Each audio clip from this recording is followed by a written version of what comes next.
Oh my, I can't believe it. We're already on part 8 of the cancer series. Today we are talking about the side effects of chemo. I will try to enumerate as much side effects as I can and describe how it felt, when it happened, how it affected me, like physically, emotionally, and all those things. So I can't wait to get started and give you tips on how to deal with it as well. Or maybe I'll do that for another episode. Yeah, we'll see. Okay, let's get started.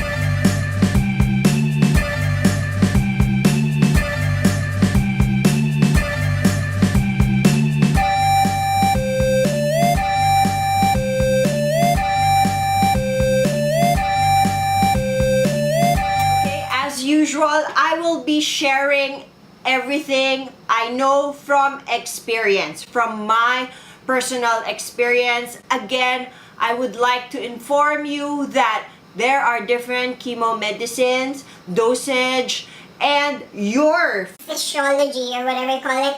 It will also depend on how you react to the chemo meds. But this is my story, and I really hope I can help you with what you are going through or what you are about to face in your chemo or cancer journey. Number 1, the day itself. When I received chemo, I was so blessed that it did not have adverse side effects at the moment. So during chemo day, it would take like a whole day to finish the 2 medicines in my IV. On the first medicine and on the first hour, my doctors are in the room with me. They track and observe how I will react. Even if the first session was fine, the second session was fine, they really did that up to my last session. They would stay with us to make sure I was okay, and if something happened, they were there to apply any emergency care or take care of the problem right away. So the first thing, as the chemo session or chemo day ends, the first thing I notice is that smell/taste, like there's something burning. It's like when you smell the smoke coming out of an engine of a car. Yeah, I can smell or taste that somewhere at the back of my palate. Yes, it's there. How do I remedy it? Yeah, that's what I told you, that I eat more to mask the taste. Like I eat food that have strong flavors so that I will not notice that scent or taste. As I go home, I don't feel anything yet. I'm fine, I'm good, because I am given 3 days worth of steroids or medicine to help for the pain or the incoming pain. This is what I used to call like Hell Week. After the 3 days, it's fine, and on the 4th day and the following days after that, that's when I feel really bad. So what did I feel? I felt this tightness in my chest, as if there's something there, like it's hard to breathe, and there's something burning somewhere here. So I couldn't remedy it with lying down, because the more I lie down or try to sleep and relax myself, the more it hurts. So this is so hard because I need to keep standing up or sitting down to lessen the pain or not to add on to it anymore. This happens after the 3rd day, right? So aside from that, you know that feeling where your joints and your muscles are just sore and aching? Yes, that also happens to me. Here we call it like, oh, when you're feeling feverish or something, that's how you feel. Or when you feel like you're coming down with a very high fever, that's how you feel. Yes, that's how I felt. The maximum days this would last would be 7 days. But it could also last up to 3 days only. So that's why whatever events or things we scheduled before, we would schedule it right after chemo, when I'm still fine and not feeling anything. or after that one.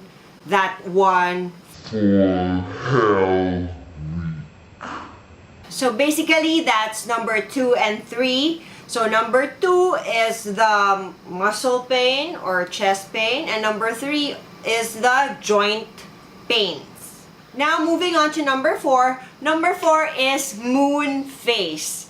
Yes, full moon face, not quarter, not half. It's the full moon face. So I don't know if you noticed this with other people. I think this is caused by steroids, and that's why I don't know, it's just so round. some people look like or seem like they're fat, but they're not. They're just going through the moon phase. Yeah, it's hard to remedy that because it just happens. It's a vanity thing. Like, who would want to be moon faced? And like it's swelling. Like, I can feel my face tightening because it's swelling, and then my eyes get smaller because of the swelling, like it's getting sandwiched with all the skin in my face. So that is moon face. Or maybe I could have remedied it if I was into makeup at that time. Yeah, that's a true test of like contouring skills, right? Like, oh, is moon makeup look like a pear-shaped face or something? Oh, joking aside, it's really tough. Like, it's really, really tough when you mix the moon face with our next side effect, which is hair fall. So, the 5th side effect is hair fall, hair loss, baldness. So, that was my first vanity problem. as you may call it, because I was scared that my head might be deformed or it won't look nice. But when I got this very short haircut, I saw that my head was had a nice shape, so I was fine with it. Like, I preferred not wearing a wig or anything to cover my head. I only covered it when it got too hot or too cold, and when my face got too fat. Yes. So it's really about vanity. For baldness, like you can... We will get into the details on our next episode, which is dealing with hair loss. Aside from baldness, Other hairs from our entire body will also fall. with me, also my eyebrows, they started falling, and also my eyelashes. Yes. Because it's raining. I'm sorry for this, but I really want to film now. So that's what you're hearing. It's the rain. It stopped! Yes! Okay, so under hair loss is baldness, and then eyebrows falling off. So with that, it's good that we are in the eyebrow era, that we have so much different kinds of techniques and materials to make nice brows. That's when I started trying out and learning how to put on nice brows. But something that I could not remedy was the eyelash loss. Yes, I really looked so different before because the moon face plus the non-existent eyelashes. Oh my gosh.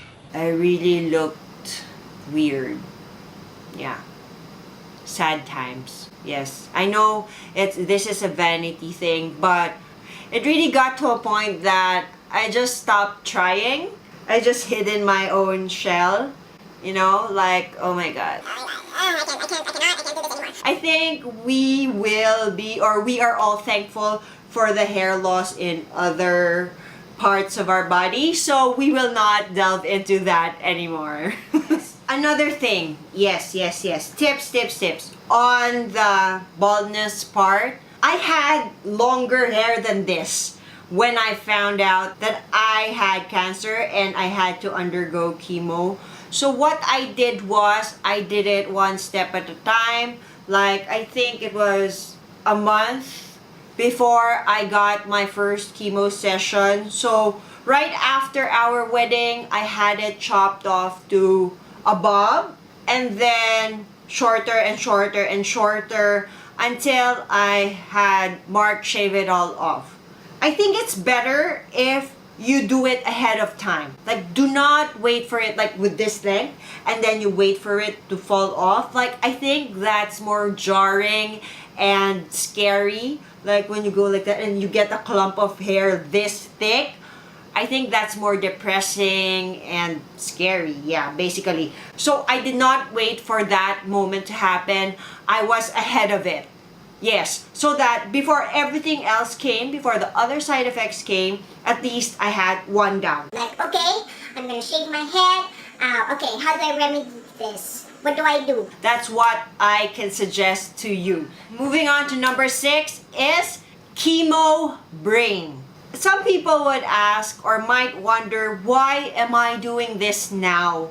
Why didn't I do it before while I was undergoing chemo, and so that it's like real-time events and sharing? I couldn't have, really, because of chemo brain. I wasn't able to focus. To give you a clearer picture, I love crafts. I love art. I love, like, in the simplest form, I like making beaded necklaces or bracelets. So I have tons of beads, and then I would select like a kind of bead, color combination, and then a design. Do I loop it twice or just once? What kind of lock? As simple as that, right? You know what? When I was suffering from chemo brain, I cannot even create one simple beaded bracelet. It was so frustrating. Can you imagine? I've done so many crafts, hobbies, and artwork before, and then this. Simple bracelet, I cannot even create or conceptualize. And then with conversations, we would sometimes go out with friends, and then I would catch myself like getting a tissue paper and then just doodling whatever and not really paying attention to the conversation. Even simple conversations, I felt like I could not focus or understand. No, I can understand, but I just can't focus. The focus isn't there. So I think this is one of the main reasons why I urge chemo patients to not work if they can, because that will create stress. Like for instance, if I accepted this interior design projects while I was undergoing chemo, that would have been terrible. Because it takes a lot of conceptualization, analysis, and thinking before putting together one cohesive design. I wouldn't have been able to do that, or if I did, it would have been so stressful for me because I would have been so hard on myself. And you know, I'm the kind of person who tells myself, Oh my god, Kat, you're so stupid. What kind of stupidity are you doing? I'm the kind of person who is like that. So you can just imagine how it would have been if I did not let go of work at those times. Number 7 is low immune system or non-existent immune system.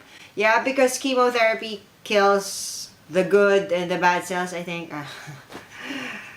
Chemo brain. No, just kidding. Anyways, yeah, so that's why I was warned to stay away from public pools or children, because they are the number one carriers of diseases, or like just even the simple cold or fever, flu, coughs. Those can get out of hand pretty fast. So I really avoided people who are sick.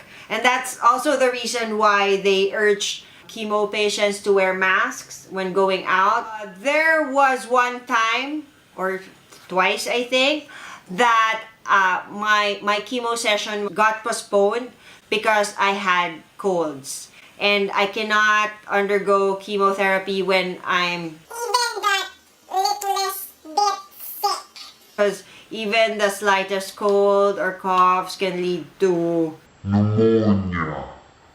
1, 2, 3, 4, 5, 6, 7. Add all of these 7 things, and what do you get? What did I get? insecurity and depression. That's number 8. So, even as I tried my best to prepare for chemotherapy and whatever side effects came along with it, even as I prayed, spoke to people, had a support group, and all those things, it still came. There was a time that I got so depressed with how I looked like that I did not like looking in the mirror. Every time I see that person in the mirror, it was just like, oh my God, who are you? What have you done to yourself? Why didn't you eat right? Why didn't you exercise? Why did you allow yourself to look like this, cat? It wasn't just the physical traits, but also insecure to go out and talk to people. I felt stupid, disorganized, segmented. I had some memory lapses. I felt so stupid that I couldn't carry a proper conversation, a smart conversation like I used to. Also, going out, like actually going out and doing things I used to do by myself. For most of my adult life, I would drive myself. Go to different places alone, do shopping alone, source alone, go to clients alone. And now I was so insecure in that way too. I was insecure to drive by myself. Like I've been driving for so many years, and then why did I lose that confidence? How? At that point, it felt like I lost myself. I lost the person that I knew so well, which was me. Hello. The remedy was like prayer, talking to people. My support group really knew how to cheer me up. Keep my insecurities at bay, not add on to whatever negative emotions I was feeling. And what I can tell you is, do not worry. It will all come back.